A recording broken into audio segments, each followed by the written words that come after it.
morning students, welcome back in the Eklavya International Academy online classes. Today we will start the chapter number 3rd. Once again we will take today part number 3rd of the chapter number 3rd, that is atom and its structure. In the previous lecture we already have done two laws, chemical combination laws. We already have done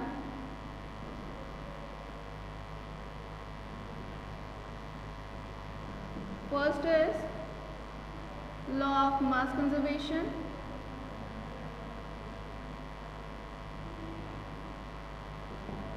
and second is law of constant proportion. Both laws we already have done. After it we have taken the Dalton's atomic theory.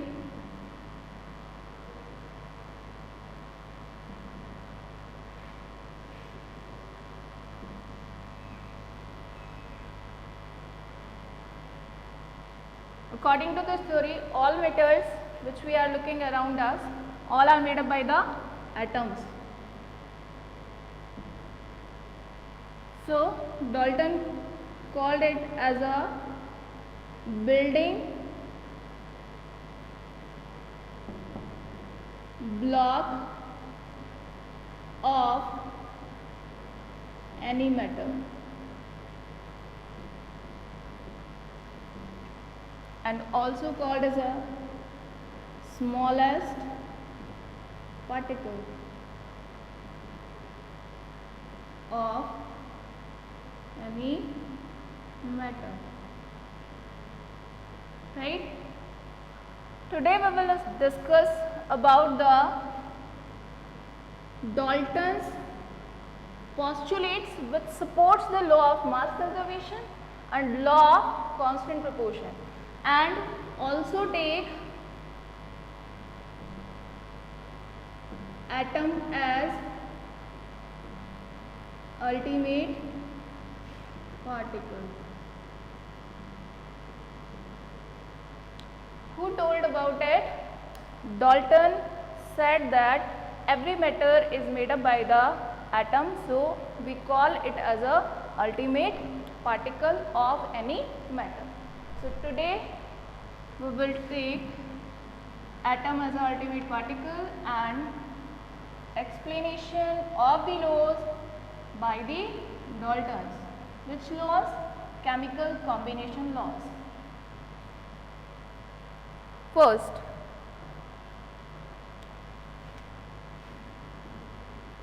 atom as a ultimate particle of matter.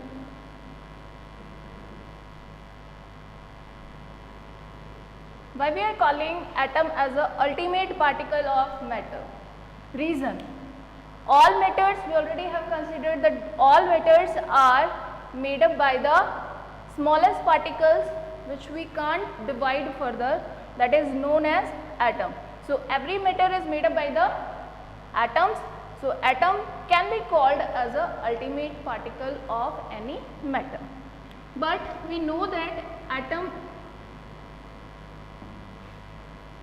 are very tiny, बहुत छोटे होते हैं, इतने छोटे we can't see them with naked eyes. आप अपनी आँखों से नहीं देख पाएंगे इन्हें, means we can't see them by the naked eyes, so we are considering it as a very tiny particles. तो क्वेश्चन अराइज होता है कि जब ये इतने छोटे होते हैं तो why we are bothering about it, क्यों टेंशन ले रहे हैं, इतने छोटे हैं, कोई दिख ही नहीं रहा है तो अपन क्यों टेंशन ले रहे हैं एटम के बारे में? रीज़न, all matters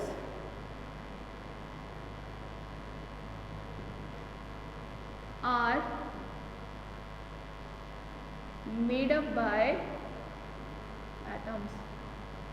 जो भी चीज़ें अपन यूज़ कर रहे हैं, जो भी चीज़ें अपन इस्तेमाल करते हैं ईटिंग में या वर्किंग में, जिस भी चीज़ को अपन खा रहे हैं या यूज़ कर रहे हैं, these all are made up by the atoms. तो ये इतने छोटे होने के बावजूद भी अपनी जितनी भी एक्टिविटीज़ होती है, मेटाबॉलिक एक्टिविटीज़ ले लीजिए, डेली रूटीन एक्टिविटीज़ ले लीजिए, उन सभी एक्टिविटीज़ को क्या करते हैं, ये अफेक्ट करते हैं। So we have to consider them as a important particle, इसलिए हमें इन्हें as a important particle consider करना होता है। अब जब इनका पता ही नहीं था, नेक्ड आई से तो देख ही नहीं सकते थे, तो फिर कैसे पता चला, कैसे इनका एग्जिस्टेंस आया, किस तरीके से पता चला कि एटम्स जो होते हैं वो मिलके मैटर को बनाते हैं। तो इन द 1981 एक इंस्ट्रूमेंट बनाया गया by the Dalton in the 1981। Sophisticated instrument यानी बहुत ज़्यादा कॉम्प्लिकेटेड इंस्ट्रूमेंट था, उसका नाम था STM, नाम दिया गया। What is the full form of STM? Scanning tunneling microscope.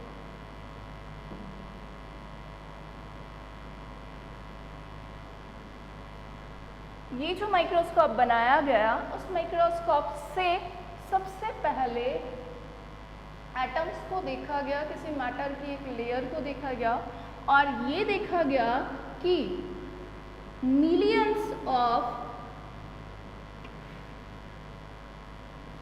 Atoms in stacked line manner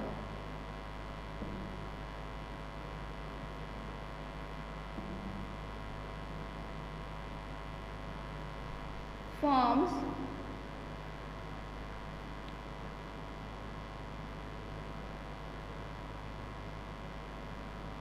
a thin paper-like structure।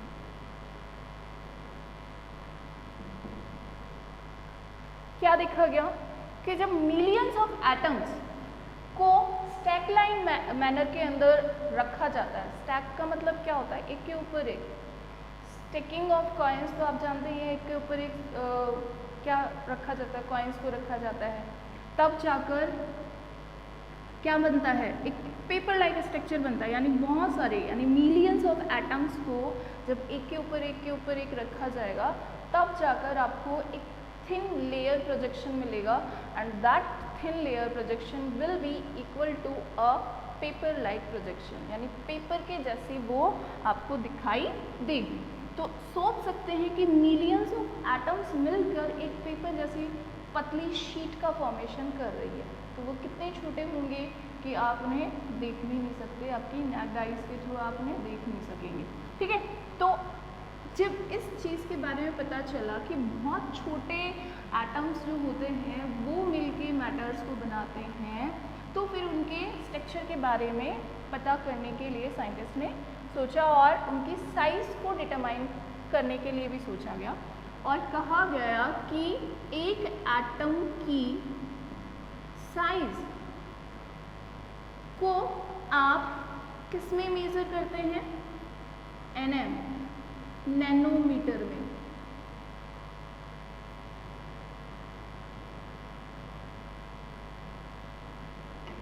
किस में मेज़र करते हैं, नैनोमीटर में मेज़र करते हैं। 1 नैनोमीटर जो होता है वो इक्वल होता है 10⁻⁹ मीटर के बराबर। मतलब अगर आप 1 मीटर को डिवाइड करें 10⁻⁹ से, तब जाकर आपको मिलेगा 1 नैनोमीटर। या फिर आप क्या कह सकते हैं, 1 metre will be equal to 10⁻⁹ nanometre. ठीक है, तो एटम एटम के साइज को कंसीडर करने के लिए एक पर्टिकुलर यूनिट दी गई और वो यूनिट क्या है? नैनोमीटर। यानी आपको पता है कि ये बहुत छोटा होता है, इसको अपन अपनी नेक डाइस से नहीं देख सकते, तो इसको मेज़र करना भी बहुत मुश्किल होगा। नॉर्मल जो अपनी यूनिट्स हैं, सेंटीमीटर है, मीटर है, किलोमीटर है, वो तो कंसीडर हो ही नहीं पाएंगे क्योंकि वो तो इजीली विजिबल हो पाती है, उनको अपन इजीली देख पाते हैं।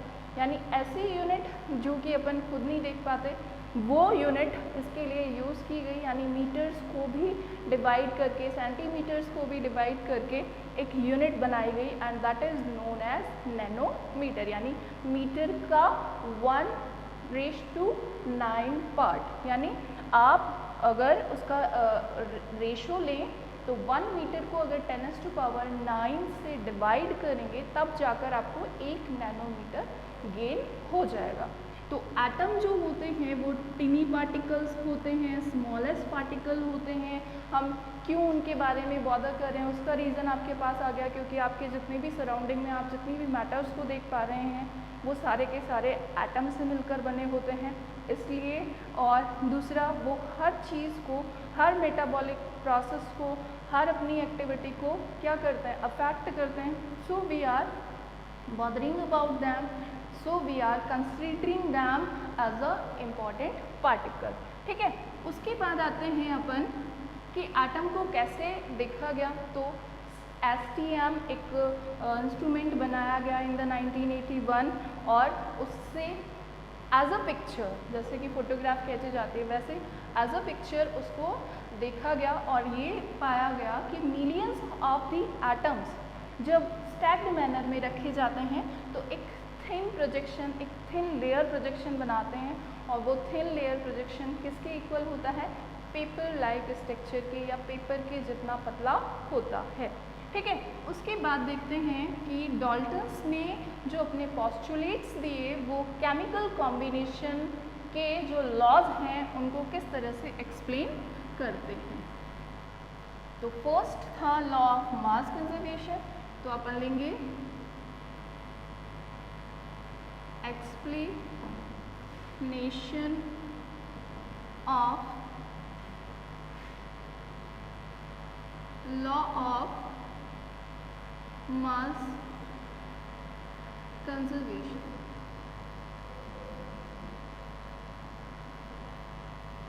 देखिए, अगर आप डाल्टन्स के पोस्टुलेट्स को रीमेमोराइज करें तो आपको पता चलेगा कि डाल्टन्स का जो थर्ड पोस्टुलेट था, उस थर्ड पोस्टुलेट में डाल्टन ने क्या स्टेट किया था, क्या कहा था?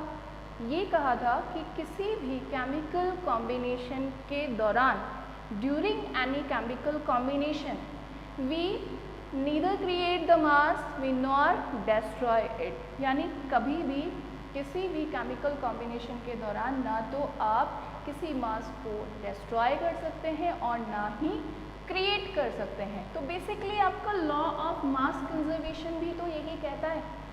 यानी आप क्या कहेंगे? According to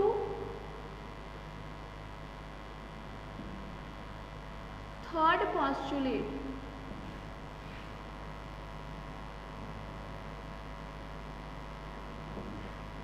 of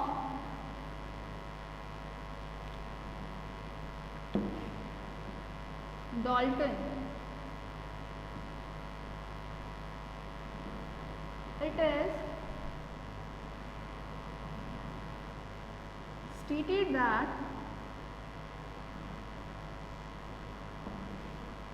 during any chemical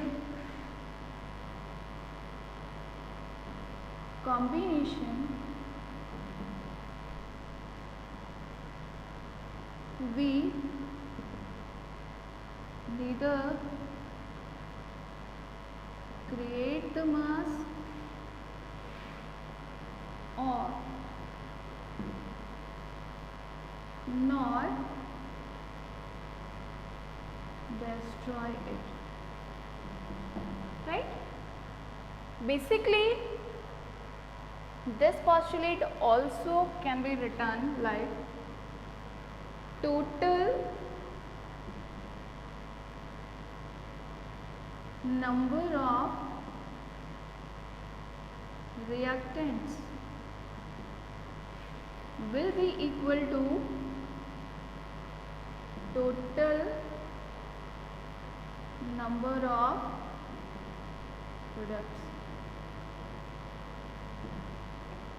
right और यही तो आपका क्या है, law of mass conservation.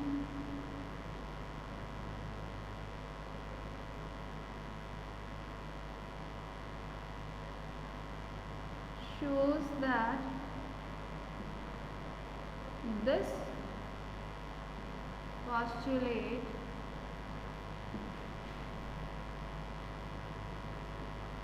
supports law of mass conservation, right? ये वाला जो पॉस्टुलेट है वो आपके लॉ ऑफ मास कंजर्वेशन को सपोर्ट करता है। अपन ने पिछले लेक्चर में भी देखा था कि डाल्टन्स ने केमिकल कॉम्बिनेशन के दोनों लॉज को सपोर्ट किया है, लॉ ऑफ मास कंजर्वेशन को भी सपोर्ट किया है और लॉ ऑफ कांस्टेंट प्रोपोर्शन को भी सपोर्ट किया है। तो आप देख सकते हैं कि फर्स्ट वाला जो लॉ था, लॉ ऑफ मास कंजर्वेशन, उसको इनका थर्ड पॉस्टुलेट इजीली एक्सप्लेन करता है और इस पॉस्टुलेट के दौरान इन्होंने कहा था या स्टेट किया था या अपना व्यू रखा था कि जब भी कोई केमिकल कॉम्बिनेशन रिएक्शन होती है, जब भी कोई केमिकल आपस में कंबाइन होते हैं तो उस कॉम्बिनेशन के दौरान या ड्यूरिंग द केमिकल कॉम्बिनेशन हम किसी भी मास को ना तो क्रिएट कर सकते हैं और ना ही किसी मास को आप डिस्ट्रॉय कर सकते हैं। और इसका एक्सप्लेनेशन अपन ने बहुत सारे एग्जाम्पल से भी देखा था। कार्बन डाइऑक्साइड का एग्जाम्पल लिया था अपन ने, carbon is reacting with the oxygen and giving you carbon dioxide in the both sides of the reaction. Reactants क्या थे, कार्बन और ऑक्सीजन, और प्रोडक्ट क्या था, कार्बन डाइऑक्साइड, और दोनों के दोनों मासेस में 44 म्यू ही शो कर रहे थे। ये मैं आपको पहले एक्सप्लेन कर चुकी हूँ, तो आपको अपने प्रीवियस लेक्चर में या प्रीवियस जो नोट्स हैं आपके प्रिपेयर किए हुए उसके अंदर जाकर ये एग्जाम्पल्स आप इजीली कंसीडर कर सकते हैं इस वाले एक्सप्लेनेशन के लिए, right. Now the second one, second क्या था, लॉ ऑफ कांस्टेंट प्रोपोर्शन। तो explanation of law of constant proportion. देखिए फर्स्ट तो ये कंसीडर कीजिए कि लॉ ऑफ कांस्टेंट प्रोपोर्शन क्या था। According to the law of constant proportion, when two elements या two atoms combining to each other to form a new compound, they will be combined in a definite ratio, mass ratio, ठीक है। Definite mass ratio में जाकर वो क्या होते हैं, combine होते हैं और एक न्यू प्रोडक्ट का, एक न्यू कंपाउंड का फॉर्मेशन करते हैं। तो वो लॉ ऑफ कांस्टेंट प्रोपोर्शन था।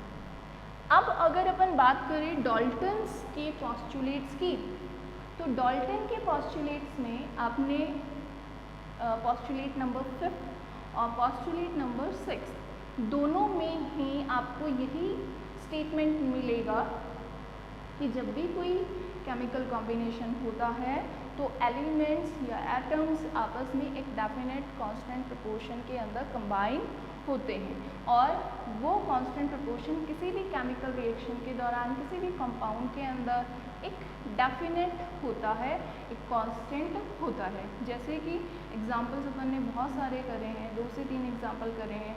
वाटर का लिया था, हाइड्रोजन पेरोक्साइड का लिया था, कार्बन डाइऑक्साइड का लिया था, कार्बन मोनोऑक्साइड का लिया था और कंपेयर करके भी देखा था कि किस तरह से रेशियो चेंज होते ही आपका कंपाउंड भी चेंज हो जाता है। तो आप इसका स्टेटमेंट कैसे लिखेंगे,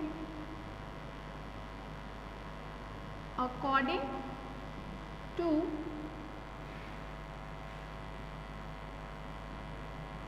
postulate 5th, 6th and 7th, 5th, 6th and 7th. Dalton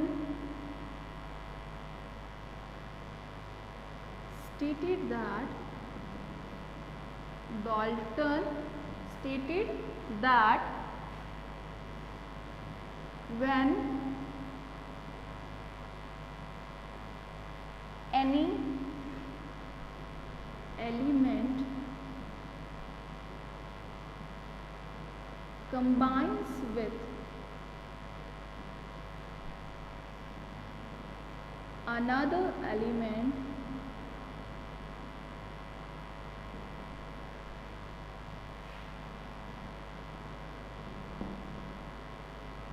it will combine in definite mass ratio, ठीक है, which supports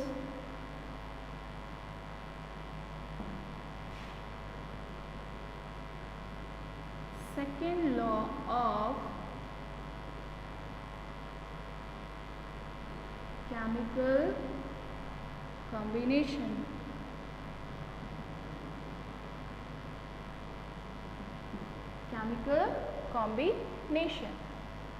डन, ओके। क्या कह रहा है ये एक्सप्लेनेशन कि लॉ ऑफ कांस्टेंट प्रोपोर्शन को डाल्टन्स के जो पॉस्टुलेट्स हैं 5th, 6th और 7th, उन तीनों पॉस्टुलेट्स के अंदर ये स्टेट किया गया है कि जब भी कोई एलिमेंट दूसरे एलिमेंट के साथ कंबाइन होता है और एक न्यू कंपाउंड का फॉर्मेशन करता है, तो उस कॉम्बिनेशन के दौरान उस जो भी रिएक्शन होगी उसके दौरान डेफिनेट मास रेशियो के अंदर वो दोनों एलिमेंट्स कंबाइन होंगे और वो डेफिनेट मास रेशियो उस कंपाउंड को इंटीमेट करेगा। अगर ये डेफिनेट रेशियो चेंज हो जाएगा तो वो कंपाउंड भी आपका चेंज हो जाएगा। और इसके बारे में आपको पोस्टुलेट नंबर 8 में भी सजेस्ट किया गया है कि अगर सिमिलर एलिमेंट्स हैं और उनका मास रेशियो डिफर हो जाता है तो सिमिलर एलिमेंट्स होने के बावजूद भी वो कंपाउंड्स का फॉर्मेशन जो करते हैं वो डिफर ही कंपाउंड्स फॉर्म होते हैं। तो आप कह सकते हैं कि according to the postulate number 5th, 6th and 7th, Dalton stated about the second law या supportation, in the supportation of the second law, that is law of chemical combination, law of chemical combination, second law जो क्या था, constant proportion था, उसके बारे में support करता है और बताता है कि जब भी कोई कंबाइन होगा, कोई भी कॉम्बिनेशन होगा तो उस कॉम्बिनेशन के दौरान डेफिनेट प्रोपोर्शन या डेफिनेट मास प्रोपोर्शन रखा जाएगा। डन, ये आपके दोनों एक्सप्लेनेशन हो गए। तो दोनों एक्सप्लेनेशन आज जो अपन ने किए हैं वो दोनों एक्सप्लेनेशन, और एक अपन ने क्या किया एटम से रिलेटेड, इनके नोट्स जो हैं वो आप प्रिपेयर करिए।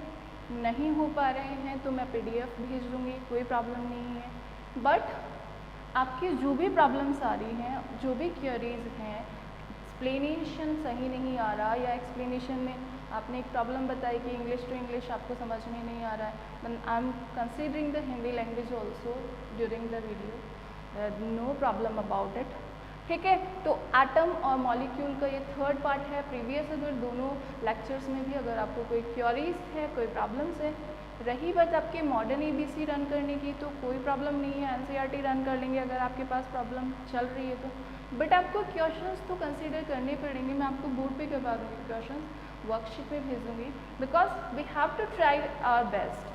अगर लॉ ऑफ मास कंजर्वेशन से रिलेटेड आपको एक से ज़्यादा क्वेश्चन मिल रहे हैं, बिकॉज NCERT में आपको 1-2 क्वेश्चन से ज़्यादा नहीं मिलेंगे, तो उससे ज़्यादा अगर आप करना चाहते हो तो मॉडर्न ABC का आपको सपोर्ट लेना चाहिए। I am just advising you, not forcing you. तो अगर आप चाहते हैं तो मैं आपको वर्कशीट के अंदर वो क्वेश्चन भेज दूँगी, बोर्ड पे भी एक्सप्लेन कर दूँगी।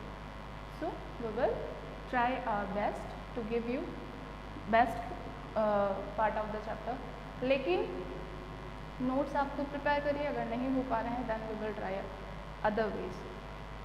Thank you and have a nice day.